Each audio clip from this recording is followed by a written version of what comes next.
ਵਾਹਿਗੁਰੂ ਜੀ ਕਾ ਖਾਲਸਾ ਵਾਹਿਗੁਰੂ ਜੀ ਕੀ ਫਤਿਹ। ਮੈਂ ਹੁਸ਼ਨੇਕ ਸਿੰਘ ਪਿੰਕਾ ਜਥੇਦਾਰ ਟਿੱਬੀ ਤੋਂ ਮੰਦਰ ਮਾਰਗ। ਸਾਡੇ ਨਾਲ ਉੱਗੇ ਸੰਤ ਸਮਾਜ ਚੱਕਰਪਾਣੀ ਜੀ ਮਹਾਰਾਜ ਸਾਡੇ ਨਾਲ ਜੁੜੇ ਆ। ਅਸੀਂ ਗੱਲਬਾਤ ਕਰਾਂਗੇ ਕਿ ਜਿਸ ਵੀ ਧਰਮ ਦੇ ਵਿੱਚ ਅਸੀਂ ਜਾਂਦੇ ਹਾਂ, ਕੋਈ ਨਾ ਕੋਈ ਗੱਲ ਹਰ ਹਫ਼ਤੇ ਬਾਅਦ ਨਿਕਲ ਕੇ ਬਾਹਰ ਆ ਜਾਂਦੀ ਹੈ। ਅਸੀਂ ਚਾਹੁੰਦੇ ਹਾਂ ਕਿ ਧਰਮਾਂ ਨੂੰ ਰਾਜਨੀਤੀ ਤੋਂ ਅਲੱਗ ਰੱਖਿਆ जाए और बिजनेस तो भी अलग रखा जाए। चक्रपाणी जी, आप की कहना चाहते इस बात पे? वाहिगुरु जी की खालसा वाहिगुरु जी की फतेह। निश्चित रूप से जिस प्रकार से तिरुपति बालाजी में जो एक राजनीतिक षड्यंत्र के तहत हिंदुओं को प्रसाद में चर्बी मिला के खिलाया गया, ये अलग बात है कि आज ही सर्वोच्च न्यायालय ने कुछ टिप्पणी भी किया है उस पर कि अभी प्रमाण नहीं आया है, लेकिन प्रश्न उठा ही क्यों? इस तरह के प्रश्न उठा है और जितनी सस्ते में घी वहाँ से लिए जा रहे थे तो स्वाभाविक है कि उसमें मिलावट है। अब ये दूध का दूध पानी का पानी हो जाएगा। लेकिन फिर भी मेरा ये मानना है कि इस देश की पहचान भगवान राम और कृष्ण से है। यह देश की पहचान हमारे सिख गुरुओं से है। इस देश की पहचान हमारे क्रांतिकारियों से है जिन्होंने देश आज़ाद कराया। लेकिन कहीं न कहीं उस सब चीज़ों को भुलाया जा रहा है और एक विदेशी साजिश के तहत इस देश को ये प्रयास किया जा रहा है कैसे उनको अपने संस्कृति से, अपने मान्यता से, अपने धर्म से उनको विमुख कर दें। तो इसलिए ही मेरा मानना है कि सभी हमारे जितने भी मान्यता के लोग, जो हमारे हिंदू मान्यता के लोग हैं, चाहे वो हिंदू सिख हो, हिंदू जैन हो, सनातनी हो, चाहे हिंदू आर्य हो, जितने लोग हैं जो यहाँ पे धर्म उपजा, जो यहाँ पे धर्म यहाँ की ओर के लिए किया, वही इस देश के कल्याण के लिए कार्य कर सकते हैं। उन सबको आज एकजुट होने की आवश्यकता है। एकजुट हो करके, क्योंकि वो जितने भी यहाँ पे लोग हैं वो सब मानवतावादी हैं, लेकिन जो बाहर से जो मान्यता आई है, जो विदेश की धरती से आई है, वो कहीं न कहीं अपने को हावी करने के लिए यहाँ की कल्चर को मारने का प्रयास कर रही हैं। तो ये बड़ा दुर्भाग्यपूर्ण है। मैं चाहता हूँ कि देश के हिंदू संगठित हो और अपनी कल्चर, अपनी संस्कृति को बनाए रखे, अपने परंपरा को बनाए रखे, अपने गुरुओं के दिए हुए जो संदेश है उस पे चले, न कि बॉलीवुड के, न कि विदेशी जो सोच के लोग हैं उनके कहने पे चलें, क्योंकि उसी से हमारा न सिर्फ परिवार बिखर रहा है बल्कि समाज भी कमज़ोर हो रहा है, राष्ट्र भी कमज़ोर हो रहा है। तो ये हम सबकी जिम्मेदारी बनती है कि हम लोग एकजुट हो करके अपनी परंपराओं को बचाएं, ताकि आने वाला कल जो बच्चे हैं वो कम से कम ये कह सके कि हमारे पूर्वजों ने हमारे लिए संघर्ष किया, हमारी सनातन की, हमारी मान्यता की रक्षा की, हमारी परंपराओं की रक्षा की।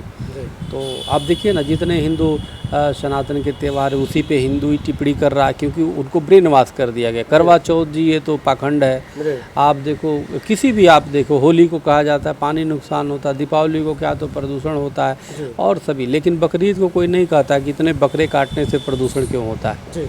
हिंदुओं के जो भी वो है, कोई भी वैज्ञानिक है उसके कारण, और मौसम से जुड़े हुए चीज़ें हैं। तो इसलिए हमारी ये मान्यता है कि सरकार भी ध्यान दे हमारे हिंदुओं की तरफ, और लोगों का भी ये दायित्व है कि अपनी मैं जानना चाहता था भी किन्ने हिंदुओं ਨੂੰ ठेस पहुंची है कि वो प्रसाद ਦੇ ਵਿੱਚ ਜਿਹੜਾ घी है, घी ਦੇ ਵਿੱਚ ਚਰਬੀ होती है, तो इन चीज़ों के लिए ਤੁਸੀਂ किन्नी की लड़ाई और लड़ोगे? लेकिन कोर्ट ਦੇ ਵਿੱਚ केस गया है, कोर्ट ने ये किया है कि ਤੁਸੀਂ लोग गुरुओं ਨੂੰ धर्म ਨੂੰ राजनीति तो दूर रखो और इस सख्ताई से काम किया जाए। देखिए, धर्म को राजनीति से मूल विषय यह है कि वर्तमान के मुख्यमंत्री भी जिस प्रकार से कह दिए, ये सत्य है। माननीय कोर्ट की बात को मैं खारिज नहीं कर सकता।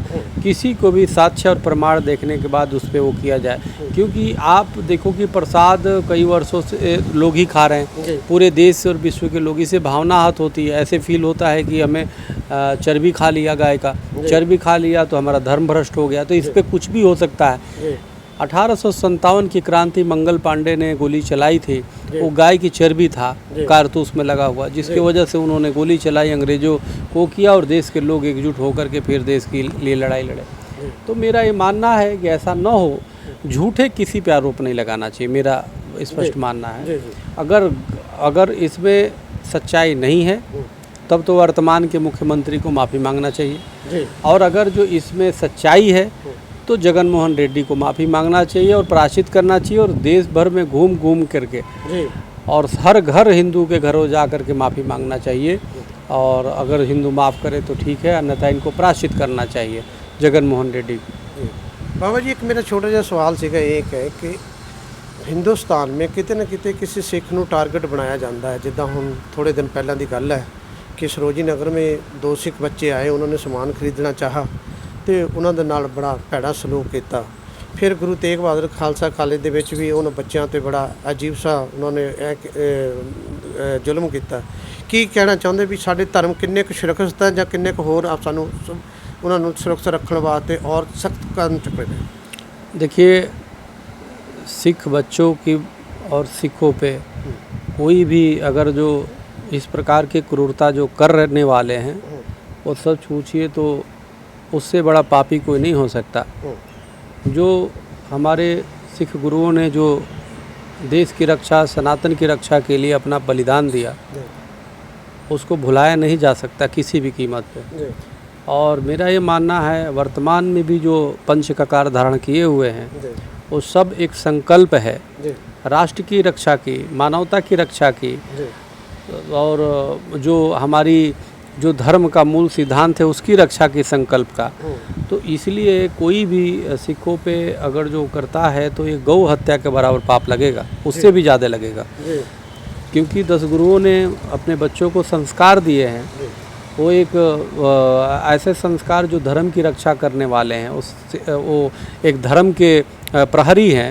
तो इसलिए ऐसे लोगों को मैं तो कई बार कह चुका हूँ कि जो जघन्यतम इस तरह की हरकत करते हैं उनके लिए एक प्राविधान हो कि तय सीमा के अंदर उनको कड़ी से कड़ी सज़ा दी जाए, यहाँ तक कि फांसी की सज़ा भी आवश्यक है तो देना चाहिए। क्योंकि मेरा ये मानना है स्पष्ट रूप से, क्योंकि सिख जो है कभी भी बेवजह किसी उस पे वो नहीं करते, बल्कि सबकी साथ देने का काम किया, क्योंकि गुरुओं का संस्कार उनके अंदर है। उन्होंने हमेशा देश और दुनिया को जोड़ा है। कोई भी भूखा आता है तो गुरुद्वारा में ये नहीं पूछते तुम्हारा जाति क्या है, तुम्हारा नाम क्या है। जो गुरुद्वारे में जाता है वो सब एक गुरु के बच्चे हैं। तो इस तरह से अनवरत सेवा, कोरोना काल में जितना सिख भाइयों ने सही वो किया था, लोगों की सेवा मदद किया था, किसी से जाति पूछ के नहीं किया था। और एक भी आप नहीं देखोगे कि जब किसी को खिला के और धर्म परिवर्तन कराया हो या मान्यता को कहा हो, वो अनवरत सेवा लगे हुए हैं। तो इसलिए उस सन्यासी की तरह हैं, हर सिख एक साधु की तरह हैं, एक वो गृहस्थ में भी रह करके अपने आप में विरक्त की तरह हैं, क्योंकि गुरुओं के निर्देश पे चलने वाले सिख समाज है। तो उनके ऊपर अगर कोई हिंसा करता है तो मेरा ये मानना है कि समाज के लोग खुद ऐसे भेड़ियों के खिलाफ खड़े होने चाहिए और उसके साथ न्याय दिलाना चाहिए जो हमारे सिख भाइयों को। और जो भी बच्चों को हुआ है, मैं उनके परमात्मा से प्रार्थना करता हूँ उनको वो हो, आत्मा की शांति हो और इन दुष्टों को जल्द से जल्द सज़ा मिले। और ये सरकार से, प्रशासन से मेरा निवेदन है कि कठोर से कठोर दरिंदों को सज़ा दी जाए, जिन लोगों ने अत्याचार किया, जो बच्चियों को छेड़खानी करते हैं, चाहे जो बच्चों को मारने का काम करते हैं, कोई भी। जी बाबा जी, एक मेरा छोटा ਜਿਹਾ सवाल ये भी ਸੀਗਾ ਵੀ ਸਾਨੂੰ ਇਹ ਪਤਾ ਲੱਗਾ ਹੈ ਕਿ ਦੇਸ਼ ਦੇ ਵਿੱਚ ਈਸਾਈ ਧਰਮ ਪਰਿਵਰਤਨ ਕਰਦਾ ਹੈ। ਜਦ ਧਰਮ ਪਰਿਵਰਤਨ ਕਰਦਾ ਉਹ ਲਾਲਚ ਦੇ ਕੇ ਛੋਟੇ ਵਰਗ ਦੇ ਲੋਕਾਂ ਨੂੰ ਆਪਣੇ ਧਰਮ 'ਚ ਲੈ ਆਉਂਦਾ। ਕੀ ਲੱਗਦਾ ਕਿ ਸਾਨੂੰ ਇਹਦੇ ਤੇ ਬਹੁਤ ਸਖਤ स्टैंड लेना चाहिए कि ऐसा नहीं होनी चाहिए? देखिए, पंजाब में भी हालत बड़ा विकराल है। मिशनरियाँ आप ही के बच्चों से, उस विद्यालयों से जो मिशनरी विद्यालय हैं, कपड़ा मांगती है और वनवासी क्षेत्रों में देती है और देने के बाद उनका धर्म परिवर्तन करा देती है। पूरे देश में कार्य चल रहे हैं, लेकिन आप एक सिख जो है भोजन कराते हैं, सहयोग करते हैं। कभी आपने नहीं सोचा कि किसी को क्रिश्चियन को सिख बना दिया, क्योंकि वो जानते कि उनका उद्देश्य है ही सेवा करना। तो हर व्यक्ति अपने धर्म के अनुसार सेवा कर सकता है, लेकिन एक मिशनरियाँ जो है परिवर्तन कराने में विश्वास करती है। यह देश के लिए बहुत बड़ा नासूर है। इसीलिए मैंने कहा कि इस धरती पे जब तक सिख हैं मानवता है, जब तक सनातनी है मानवता है, जब तक जैनी है मानवता है, जब तक आर्य समाजी है मानवता है, तो ये जब तक बौद्धिस्ट हैं तब तक मानवता है। और बाकी जो है ये सिर्फ मिशनरी, ये कंपनी की तरह अपने बनाते हैं इनके अंदर, क्योंकि और जो हमने नाम लिया उस सब के अंदर सत्य, अहिंसा, करुणा, दया, प्रेम के संस्कार हैं, चाहे सनातनी हो, चाहे सिख हो, चाहे जैन हो, चाहे बौद्ध हो, चाहे आर्य समाजी हो, सबके अंदर मानवता को वो करता है, पूरे विश्व को मानता है। लेकिन ये नहीं मानते, ये सोचते हैं हमारी संख्या बढ़ाओ, हमारी संख्या बढ़ाओ, हमारी संख्या बढ़ाओ। जी बाबा जी, एक मेरा सवाल ये सीगा कि मैं जानना चाहता सीगा भी एक स्टेट है महाराष्ट्र ਜਿਹਨੇ ਗਊ ਮਾਤਾ ਦਾ ਖਿਤਾਬ ਦਿੱਤਾ ਹੈ ਵੀ ਉੱਤੇ ਕੋਈ ਜ਼ੁਲਮ नहीं होना चाहिए, ਉਹਦੇ ਨਾਲ अत्याचार नहीं होना चाहिए, ਜਿਹੜਾ ਬੰਦਾ इसके साथ कोई भी हरकत करेगा उसकी सज़ा क्या होनी चाहिए, तो मैं जानना चाहूँगा। देखिए, गौ माता को राज्य का माता घोषित किया गया है, यह बहुत ही मैं प्रशंसा करता हूँ। और शिंदे साहब को जो इन्होंने बनाया है मुख्यमंत्री, उनको मैं बहुत बधाई, मंगल कामना शिंदे सरकार को देता हूँ। और निश्चित रूप से यो तो गाओ विश्व से मात्र, गाय तो विश्व की माँ है, तो भारत सरकार को भी चाहिए कि गाय को राष्ट्रीय प्राणी घोषित करें और राष्ट्रमाता की उपाधि दें और नोटों पे गांधी जी के जगह पे गाय का वो करें, क्योंकि गांधी जी खुद गौ हत्या के खिलाफ थे, तो इसलिए हमें लगता है कि नोटों पे गौ माता का होना चाहिए। और निश्चित रूप से जो महाराष्ट्र सरकार ने किया है उसे केंद्र सरकार को सीख लेना चाहिए और देश भर में गौ हत्या पे प्रतिबंध लगाना चाहिए। बाबा जी, मैं जानना चाहता सीगा भी की लगता है कि सानू कानून जो है और सख्त करने चाहिए ਤਾਂ जो कि आने वाले समय ਇਹੋ ਜਿਹੀ कोई घटना ना बीते। हाँ बिल्कुल, निश्चित रूप से गौ रक्षा के लिए कठोर से कठोर कानून बनना चाहिए और पूरी तरह प्रतिबंधित करना चाहिए। कोई भी गौ तस्करी कर रहा है, गौ हत्या कर रहा है, उससे कठोर सज़ा मिलनी चाहिए। लास्ट में ਅਸੀਂ ਇਹ जानना चाहते भी क्या संदेश देना चाहते देशवासियों को? देशवासियों को आपके चैनल के माध्यम से और आपके माध्यम से मैं देना चाहता हूँ कि यह देश बहुत चुनौतियों से गुजर रहा है। सबका ये कर्तव्य है कि सब लोग संगठित हो, एकजुट हो और अपनी परंपराओं को बचाएं, अपने पर्व और त्योहारों को बचाएं और सब मिल कर के आप अब नवरात्र भी आ रहा है, देवी का आशीर्वाद लें और देवी का आशीर्वाद ले कर के, माँ का आशीर्वाद लेकर राष्ट्र रक्षा का संकल्प लें, गुरुओं के बताए मार्ग पे चलें, यही मेरा संदेश है। बहुत बहुत शुक्रिया साढ़े जसदा टीवी ਨਾਲ ਗੱਲਬਾਤ ਕਰਨ ਤੇ। बहुत बहुत आपका आभार, धन्यवाद। ਇਹ ਸਨ ਚੰਦ स्वामी जी, ਸਾਡੇ संत महापुरुष जिन्हों के विचार बड़े अच्छे थे, लेकिन देश ਨੂੰ ਸਾਰਿਆਂ ਦੇ ਨਾਲ ਮਿਲ ਕੇ ਸਲਾਹ ਮਸ਼ਵਰੇ ਨਾਲ ਕਾਨੂੰਨ ਇੱਕ ऐसे बना लेने चाहिए हैं जो किसी गौ माता के उत्ते कोई अत्याचार ना करे, ना कोई किसी सिख के, ना किसी हिंदू ते, ना किसी ईसाई के उत्ते कोई ਇਹੋ ਜਿਹਾ कोई जुल्म ना करे ਜਿਹਦੇ ਨਾਲ देश ਨੂੰ और नौजवानों और सारे लोगों को इस चीज़ की बड़ी अजीब सी खबर सुनने ते दिल ते बहुत चोट पहुँचती है। मैं हुशनेक सिंह पिंका, जसदा टीवी, दिल्ली तो।